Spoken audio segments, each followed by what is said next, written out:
learn his lesson at the end, that scene really just slapped me in the face. I'm talking about Edward and his final scene in A Different Man. It's a darkly funny yet thought-provoking movie that was recently dropped in the HBO box. Before we get started, let me warn you, there are going to be some spoilers in this video. We're about to spill the beans on the entire plot, themes, and that one scene that really tied the whole movie together like Lebowski's rug. Directed by Aaron Schimberg, A Different Man is one of those rare films that manage to make you laugh and provoke deep thoughts at the same time. The movie tackles themes of identity, self-worth, and society's perceptions of beauty. If we go in depth, this movie revolves around a sensitive topic, but its dark humor and quirky characters keep things entertaining. Sebastian Stan takes the center as Edward Lemuel, a socially awkward man suffering from neurofibromatosis. It's a condition that leaves his face disfigured and leaves him isolated, wishing for a better life. The movie begins with Edward yearning for a fresh start, leading to a bold decision to undergo an experimental surgery. With a new face and identity, Edward reinvents himself as Guy Moritz. But the bitter memories of the past never leave him alone, and Edward's insecurities fill him with mixed emotions of jealousy, obsession, and eventually destruction. So if you're in the mood for a movie that's funny, uncomfortable, and thought-provoking all at once, hard to look at but also hard to look away from, A Different Man might just be a perfect watch for you. It's one of those stories that starts off in a pretty straightforward way but slowly gets into something deeper and darker. Because of neurofibromatosis, Edward has become socially isolated, awkward, and constantly yearning for something more. After years of being ignored and overlooked, he decides to undergo an experimental facial surgery. This one may completely transform his appearance. Little did he know, changing physical appearance may not give him the happiness he yearns for. Once the procedure is done, Edward fakes his death and finds a new identity as Guy Moritz. He moves to a new city and starts a fresh chapter as a real estate agent. He crosses paths with a girl named Ingrid Vold, who is an ambitious playwright and she wants to produce a play inspired by Edward's life. What's wild is that Ingrid has no idea that Guy is actually the Edward she met before. Guy can easily avoid the situation, but something inside him still wants to be a part of this play.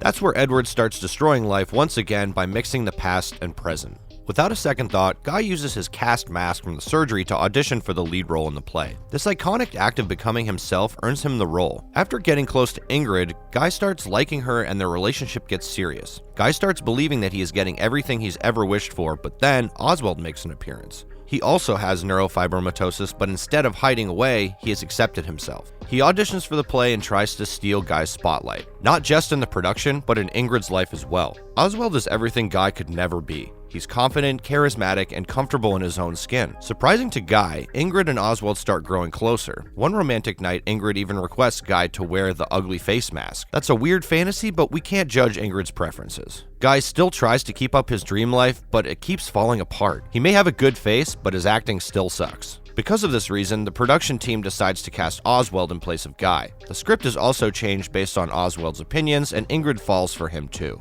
Meanwhile, Guy helplessly watches Oswald stealing his girlfriend and all the credit for the success of the play. No matter how hard he tries, Guy can't get over this incident and starts wearing his ugly mask more often. Due to his awkward behavior, he even loses his job but blames everything on Oswald. One day, Guy's emotions eventually blow out. In jealousy, he interrupts Oswald's performance and attacks him like a maniac. The stage gets destroyed and Guy gets severely injured, both physically and mentally. Even after recovery, his obsession of being better than Oswald keeps growing. Moreover, he still can't forget his previous identity. When his therapist shows disgust to the neurofibromatosis patients, Guy angrily stabs him and ends up in prison. Here, the movie seems like a whole mess, but shockingly, a simple ending scene summarizes everything. While Guy, or should we say Edward, is locked up, Oswald and Ingrid keep thriving. They plan to make a film based on their successful play, as many famous names in the entertainment industry admired the play. It was based on Edward's life, but he never gets any credit. His past self is more successful than Edward's good looks. After spending years in prison, Edward finally gets out, but his insecurities are still there, accompanied by regrets. While walking through the streets, he comes across a poster of Ingrid's new creation. Seems like she's still having a successful career.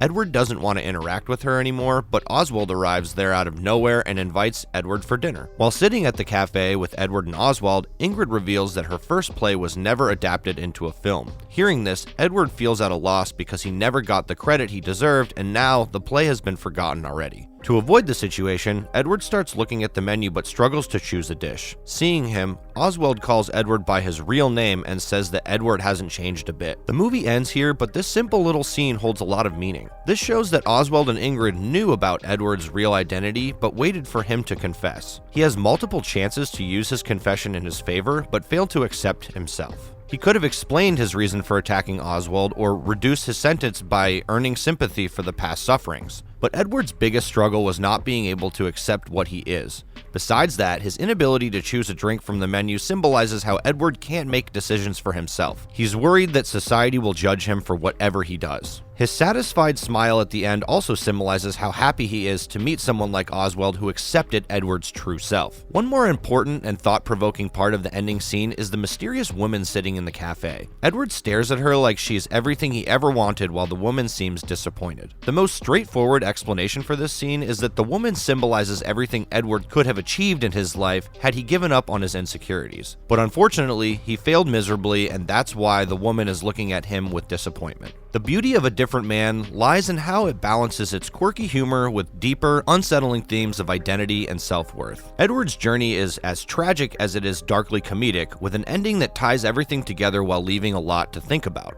Now let's talk about why A Different Man works so well.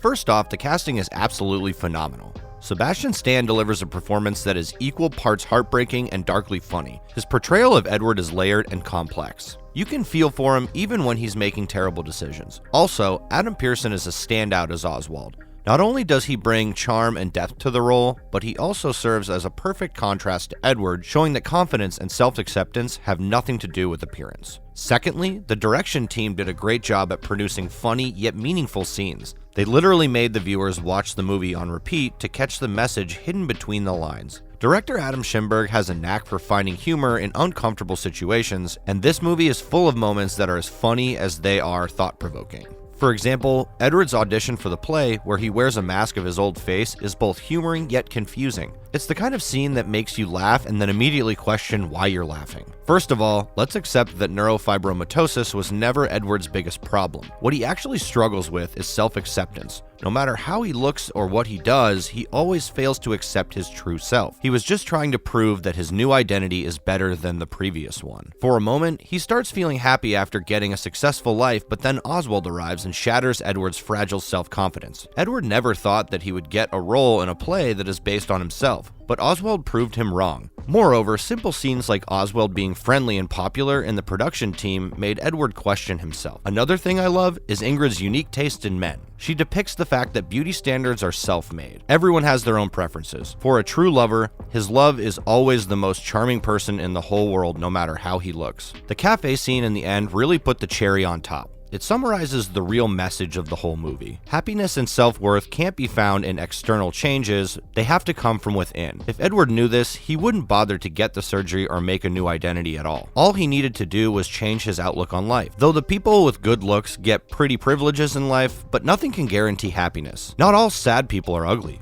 right? Overall, A Different Man is a deeply human story that balances comedy and tragedy with remarkable skill. It's a movie that will make you feel empathy for parts of yourself that you wish you could change, and that maybe if you could change those things, life would be better. A classic grass is always greener scenario. So what did you think of A Different Man? Did the humor land for you, or were you drawn more to the movie's deeper themes? What was your favorite scene? Share your thoughts down in the comments, and please like and subscribe to the channel for more.